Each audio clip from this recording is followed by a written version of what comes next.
All right, so how is prayer used in this new spiritual discipline? Because they're really not getting it from Scripture. And they're thinking that they know the mind of God. To say mind, and Bob, bring that out. They don't know the mind of God. They're not God to say God is boring. I mean, our prayers are boring to God, and He thinks they're boring. Nonsense. Would a little child who comes to his father type of thing find his son's, something along that line? Well, as I see it, because I have studied the history of the church and all the many phases that it's gone through, and many people think that secular humanism is still what's the order of the day, and that is a direct outcrop of liberalism, which came and said, well, you can't believe what's in the Bible. You have to take all of the supernatural things out of it. They became the liberals, but they were completely wiped out in World War I and World War II because 500 million people died. So the next jump was existentialism. It's philosophical understanding, which is very, very subjective. And because now we're leaving secular humanism, we're reverting back to paganism. Because it says specifically in Ecclesiastes that we are born with a void in our heart. It was really Carl Jung, Jungian, Jungian philosophy.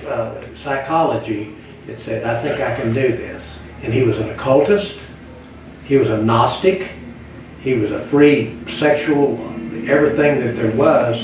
And what has happened with secular humanism has morphed into be a paganistic return to paganism of a oneism. In other words, there's not a God, then a line with man underneath him, the twoism. Now, instead of the creator and the creature, now the creator and the creature are one and the same. And they're going back to this whole Gnostic and Eastern way of Hinduism in many forms. And so consequently, there is no, you have no guilty conscience. You have nothing. You syncretize everything into one thing. And that is what they do. And they have built a monolithic, now I mean a monolithic systematic cosmology that was so different from what came from the Reformation. I remember back in the 60s when I'd hear, hell no, we won't go. Well, that was Vietnam. Yes. But there was another one too. It's, hey, what did we say? We have to do away with, with Western, philosophy. Right. See, that was the whole deal. Right. And that gave rise to all that Eastern mysticism. And that is where mysticism came in, either through drugs, the Beatles, the Hinduism, Hey Jude, all of that sort of thing. And you can follow the music of the Beatles. And it's broken down in eras, where we see that. And this is the latest attempt to come back through to bring paganism back into the church. The only one that tried it before was Julian the Apostate, who was Constantine's nephew. Right. Constantine converted to Christianity. You had the Roman, you could see that. But he wanted to go back to the Greek and to the Roman, that whole polytheism, because there were certain, things that people wanted. He failed. Thus he was called Pope Julian the Apostate. The Apostate. Yes. The one man that has not failed is Carl Jung. Because he was able to get this in. And he has brought this back in to the church, and the church is running with it with wildfire. And you could be anything you want to be. And what it brings into sexuality, a oneism, which simply means androgyny. There is no such thing as man and woman. There's this trans movement, the homosexuality movement, and those are only little icebergs sticking up. This cosmology that has been built is in politics, science, economics, everything, all the way down to electrical battery cars, because they believe in Mother Earth in Gaia movement, you see. Right. That is what has happened in the full spectrum of things. Bob, I was thinking as Charlie was talking, if according to Newen, Foster, Williard, and Donald Whitney, if it's based on the person's own subjective experience on how to pray and to format it a certain way, what does that do with their understanding of God? It pretty much throws out the Christian view of God, because it's like you said, Charlie said, we're all okay. I'm okay, you're okay. You're okay. Right. And so it allows us to just be ourselves. It improves us, and we throw God under the bus, basically. And that can actually be counterproductive, right, Gwendolyn? Because now the person is thinking, because I'm doing these spiritual practices, I feel subjectively that God hears me more. You've experienced that too in the time when you were involved with that, where you felt a more closeness to God because of the experience, right? Yeah, it's like offering someone a psychedelic. They take it and they're hooked, and that's something what Don Whitney talks about. He says that it wasn't you weren't the problem. It was your method. And with this method, you are going, he says here, I used to feel like a failure. I felt like a second-rate Christian. My mind would always wander.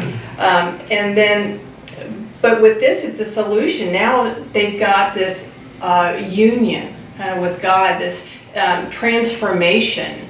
And they're getting this by going to, like with CRT, going to the higher learning. It started there. What this is doing, it's in the seminaries. Sure. It's being taught in the seminaries. Pastors and clergy are being trained in this. They're becoming spiritual directors. Exactly. There locally is a church where the pastor and the wife are both spiritual directors. They're leading retreats, these same kind of retreats that I was on. They're teaching this in the church. And one of the things that I was reading is they're even in the seminaries showing pastors that they can develop their sermons this way. Wow. This will add on another layer of insight into their sermons, so that's part of their sermon preparation of doing this. And they're also going toward the youth and having the young people experience this. If you can get them hooked on this early, you've got them, forever. Right. And Charlie, when you think about this, how they're trying to get to the pastors, what typical church would buy into this? Would you say it'd be one that has already drank the Kool-Aid of woke ideology, the woke theory, and now are on that slippery slope, and now they're buying into some special form that we have to have in order to pray? Well, I think most young people today are looking for a church or a pastor that does not hurt their feelings. They actually, as Paul said, they want a form of godliness, but they want to deny the power thereof. And if you tell them the truth, the absolute truth, their feelings are hurt. You say, they want this egalitarian thing all the way across, where everybody fits into one great big tent. We have androgyny, we have all kinds of things, and surely to goodness, God would love all these people. And it sounds good to young, impressionable people. I mean, I even sang the old, where have all the flowers gone? If I had a hammer, that all sounded good, but it was all emotional. None of it was true. There were no truth claims that you could hang your hat on, and that's when it began to go away, and now it is transcended in what Gwendolyn has got into here, and I'm seeing more and more churches go that way. I'm not going to name his name because I don't want to be on Facebook jail, but there is a pastor in North Carolina that's got about 16 different churches and campuses, and what he has done, he has turned everything into a psychobabble type of thing, And everything is a disease, nothing is a sin. You say that kind of thing. Your reason you feel that way is society has crushed in and made you feel that way. It's going all anthropological.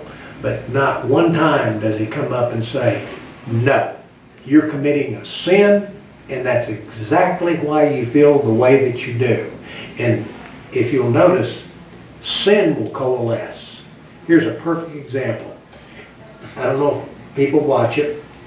Last Friday night, this McCarthy was trying to become, the Speaker of the House. Yes. And there were different votes all around the Republican thing. And I'm not saying that's right or wrong. But did you know that the Democratic vote never changed? Right. And the reason it never changed is sin coalesces. Yes. And there's about 50 different sins in those policies, and it will always coalesce. It will always take up for the brother because they get their thing. The brother will get his thing. Whereas if we do have any vestige of objective reality, it is still, I don't want to make this, governmental and put it science. I don't want to get into all that. But there is some sense of that with the Republican Party. And what I tell people is, look, it's neither Republican, and it's neither liberal, and it's neither conservative. What we need to do as Christians is say what is right and what is wrong. Right. And that is a completely different conversation than what we're seeing today in our books, our television, from our leaders in those kinds of things. And that's why they get sucked away from those things. Right and wrong is gone. Right. Antithesis, what Francis Schaeffer talked about. When God, Dietrich Bonhoeffer, when God calls a man, he calls him to come and die. Right. Right. See? And Paul did too. Yes.